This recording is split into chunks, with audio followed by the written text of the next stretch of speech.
In today's video, I will walk you through how to use Pencil 2B in Krita. To get started, select the Pencil 2 billion brush.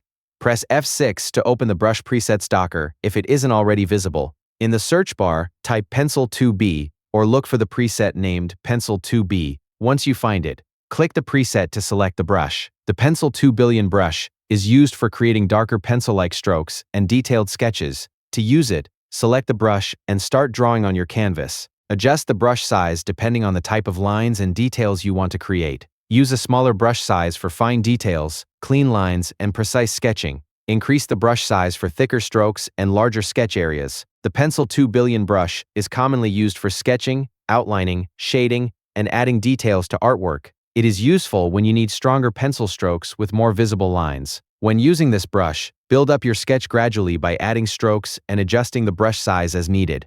Use lighter strokes for initial sketches and stronger strokes for areas that need more definition. Once you have selected the brush and adjusted the settings, you can continue creating your artwork with pencil-style strokes. And that's how to use Pencil 2 billion in Krita. Thank you for watching the video.